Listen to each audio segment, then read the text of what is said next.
Tere! Mina olen õppinud nüüd esimest aastat magistrantuuris, semiootikat ja kultuuriteooriat. Ja siis ma võtsin kaasa ühe laste mänguasja, mis on magnetitest kokkupandav konstruktsioon. Ja siis minul on teile küsimus, et mida see sümboliseerib, nagu maakera modelleerib, võiks öelda gloobus. Mida võiks see sümboliseerida siin?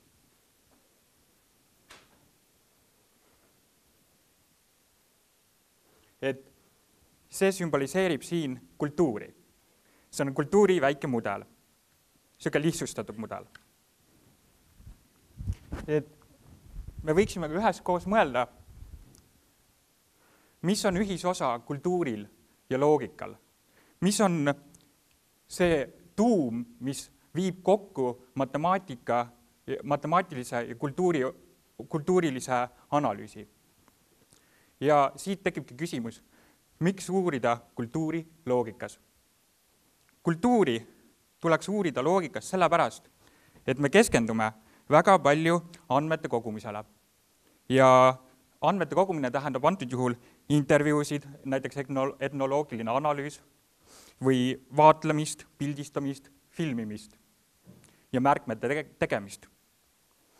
Andmete analüüs järgneb peale selle ka, mis tähendab, et vähem jääb aega metaanalüüsi tegemiseks ja järelduste tegemiseks samuti. Aga mõelgem, kui seda kõike teeks arvuti meie eest, mingil määral vähemalt, siis meil oleks suurem võimalus keskenduda loomingule ja loometööle, mis võimaldaks meil anda edasi informatsiooni, mida me inimestena võib-olla ei näeks kohe ja mida me ei suudaks võib-olla välja nuputada oma peaga, sest meie võimekus on väiksem kui arvutite protsessoril nii-öelda. Ja sellega seoses küsin ma teilt, mis on kultuur teie jaoks? Tooge mõni näide, mis on teie jaoks kultuur?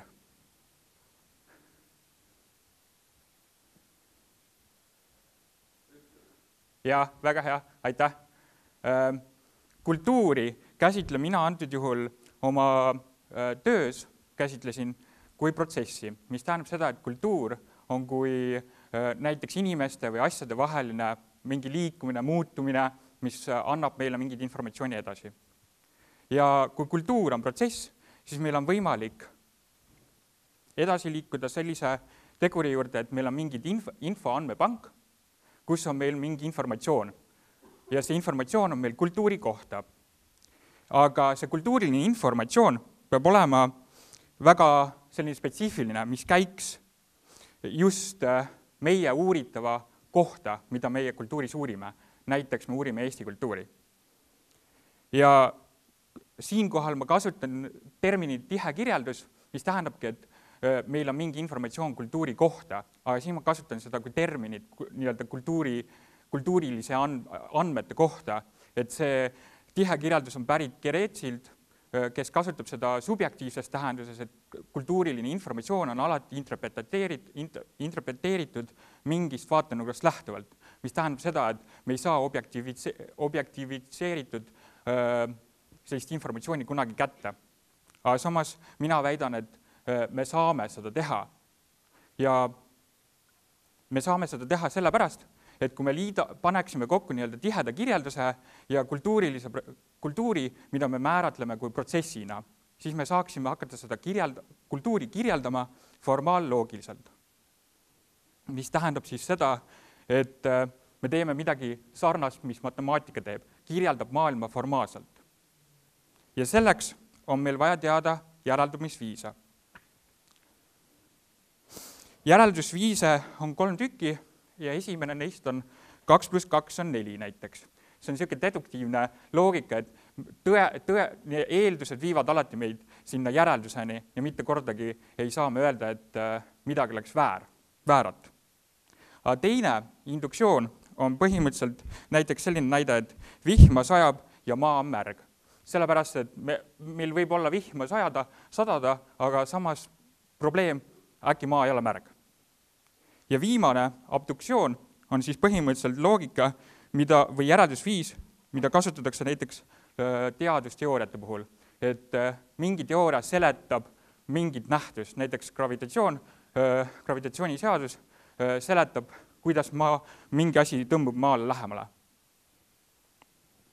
Ja nüüd ma tutvustan teile natuke loogika kirjapilti. See on siis A, siis B järeldub C.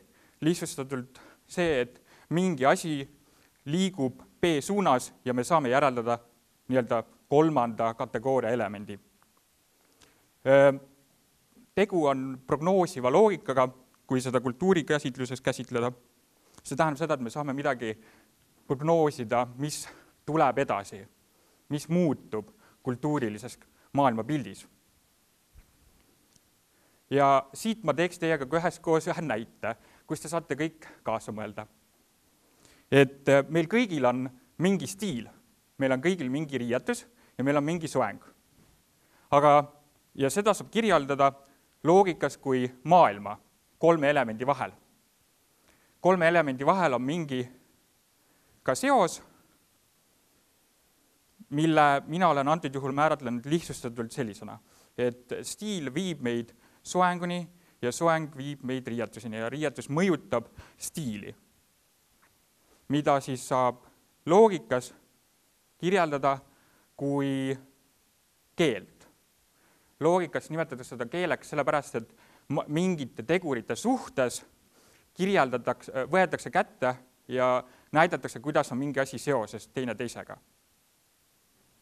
Aga kui meil on mingi seosed olemas, siis me saame ka hakata leidma mingeid tugevusi, mingeid autentsusi. Näiteks me saame kasutada ära psühholoogiat, sotsioloogiat selleks, et anda seostele mingi väärtus. Kui tugev on näiteks stiili ja soengu omavaheline seos, näiteks või soengu ja riietuse omavaheline seos. Sellist näidet võiks näiteks kasutada punki puhul, suupkultuur. Ja kui meil on selline asi olemas, siis me saame seda samuti kirjeldada kui funktsioonina.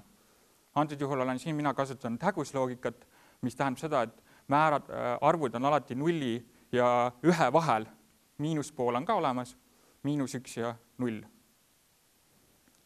Ja kui meil on olemas nüüd seoste tugevused, siis me saame arvutada välja üheskoos, mis on stiili autentsus, kui autentne on mingi stiil selle maailma pildi või maailma kirjelduse suhtes, mida meie oleme konstrueerinud.